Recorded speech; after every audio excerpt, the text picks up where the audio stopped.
In this video, we will take a look on how we can issue SD-JWT VCs based on the IETF standard via the walt.id Issuer API.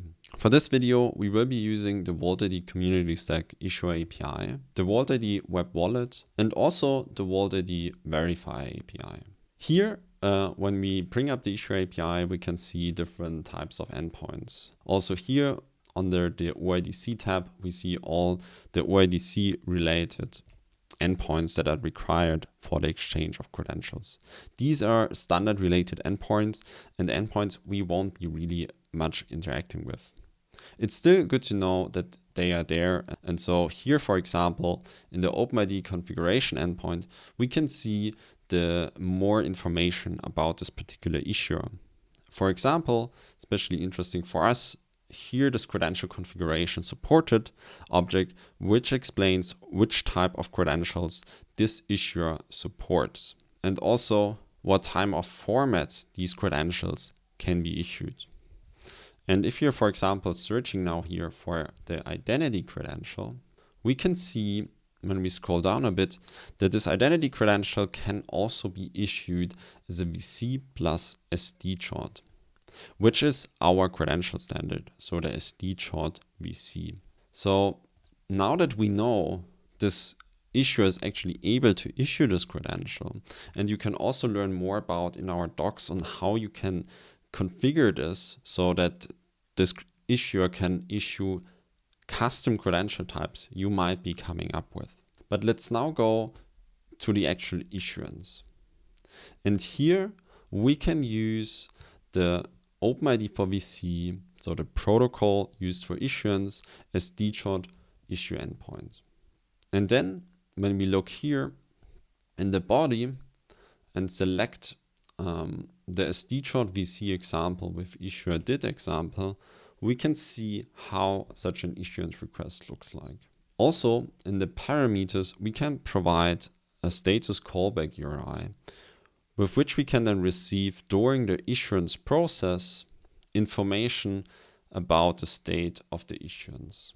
For the issuance request itself, we first define the issuer key, which is a key that will sign the credential we are offering and then issuing to a subject. Now here we just provide the raw key, which is fine for testing and demo purposes. However, in a production environment, you want to use a key that is stored in a secure environment. So a key management system like HashiCorp Vault, for example.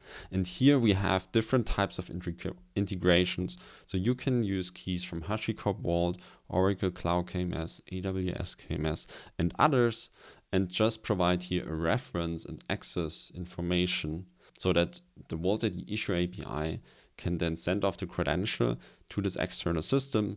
In the external system, the credential is signed in a secure environment and is brought back, and the Issuer API then forwards it to the end user. Now, we will just go here with this default raw key type. Then in this credential configuration ID, we basically give a unique ID for this particular credential the issuer can issue. In our example, we issue an identity credential in the SD-JWT VC format. And this should also be present, as we just also looked at in this OpenID configuration endpoint, so that we make sure this issuer actually is set up to support this credential. You can also learn more about the specific structure this type needs to have in our documentation. The most interesting part is now the credential data object, because here we provide different types of claims which we want to have included in our credential for our subject. So the given name, the family name, email, and other types of information. Like, for example, if this person is over 18, over 21, over 65. And then next to this credential data, we also have a mapping object.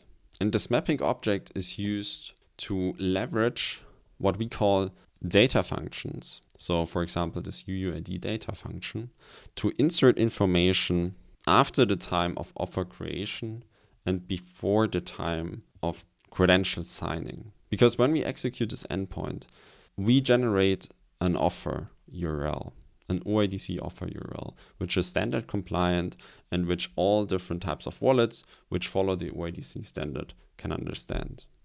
Now this offer endpoint doesn't yet contain the actual credential. It just says, okay, here I have an offer and I'm about to offer you an identity credential and information about how then the wallet can claim it. So the wallet then gets this information, sees, okay, I'm offered an identity credential, and then it contacts the issuer to initiate the actual issuance of the credential. And so when contacting the issuer, there's an exchange happening, and then where also the wallet sends their key information to the issuer, so the issuer can then also include this information, so the public key of the holder in the credential if there is a key binding happening. And then only right before then all the data is collected for the subject and the credential is signed by the issuer, then this particular data function here, for example, is executed. And so in this way, because a credential offer could be created now and the credential itself could only be issued like 5 days from now, data function ensure that the data is always the most accurate. So for example, when we look here at the issuance date, we can provide a timestamp in seconds that is then only created at the issuance. But we could also use it to insert specific data attributes. For example, using our webhook data function, where you can, for example, provide here for this degree value for the name. So this field here, you can provide a webhook, and whatever this webhook then returns when the data function is executed will be then inserted in the credential. In this way, you can not only generate timestamps that are up to date, but also get other types of information at a later point in time. Now, here we will just provide a specific unique identifier for the ID of the credential and also different types of timestamps. And then we have the selective disclosure object here, which we can use to specify specific fields in the credential data that should be selectively disclosable, which means that a user can then decide when interacting with a verifier which types of fields are shared, and thereby reducing the exposure of personal information, especially personal information that might not be required for a particular interaction. And so here we say, for example, birth date should be selectively disclosable. Also here we say family name should not be selectively disclosable, but this we can also just leave out because it's the default. Then we also have this decoy mode, which we can use to add so-called decoy hashes. And this way a verifier cannot guess how many claims are actually in there.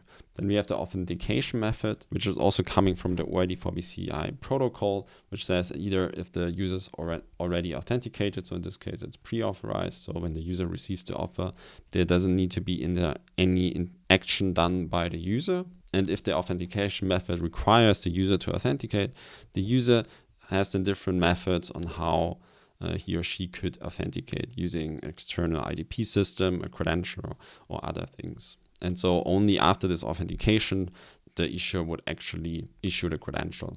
And then we have the issue edit, which is a unique identifier of the issuer, which is then also later used in the verification. And here, this should, of course, correspond to the issuer key. And then we also have the standard version, which specifies the OID4VC standard. Now, when we execute now this offer, we could also quickly decode it. And then when we go to this offer URI, we see what type of credential we are offering a user. And if we now take this OpenID4VC offer and paste it into our wallet, we see that we are receiving an identity credential. Now here we can see the claims that have been issued. We also see that birthday is a selectively disclosable attribute as we defined right here. And we can also see the selective disclosure mapping here. And this CNF is the key binding information. So in this instance here, this credential was bound to this specific key, which is a key that I hold in my wallet. We can also verify this by quickly going here to the wallet API, which is running behind this demo application. And if we now go to this list endpoint to list all of our keys, so I have this specific key with this key ID, and if we go back here and I search for this, we can see, okay, this is actually the key to which the credential was bound.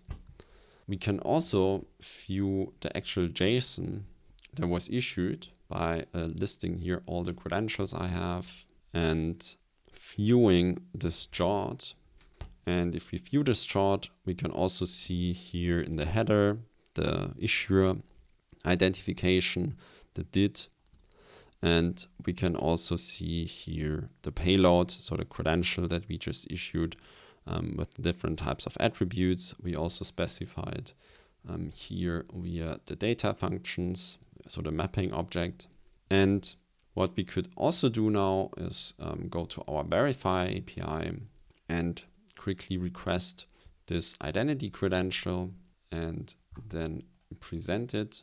And here we can then also see that we can now choose if we want to share the selectively disclosable attribute. So we see here the presentation was successful. Now in our issuance example, we used an issuer DID for the identification of the issuer, but we could also use an X509 certificate to do the issuance with. And so here we also have an example where we just provide the same information as we did before, also with the issuer key, the credential data, and so on. Just here we don't provide an issuer DID, but we provide the X5 chain, which is a list of X509 certificates, where the last one needs to identify the issuer key we are actually using here to issue the credential, to ensure the validity, and also a list of trusted root certificates. Now we could also issue now this credential following a similar process. I will just delete this for now here to have not two of the same type. And then we see here this was issued. We can also view the body, so that the actual chart that was issued. And now when we paste it here in chart.io, we can also see that we now have this X5C header type and not no longer the issuer DID. And we could also now go ahead and request and verify this credential. And with that, you can check out the link in the descriptions to dive deeper into the different topics on first how to issue the credentials, the different data functions that are available, and also the two different types on how to issue the credential, so either using an issuer DID or an X509 certificate. Like and subscribe if you enjoyed this video. Also leave us a star on our GitHub if you enjoy our tools. And with that, happy building and see you next time.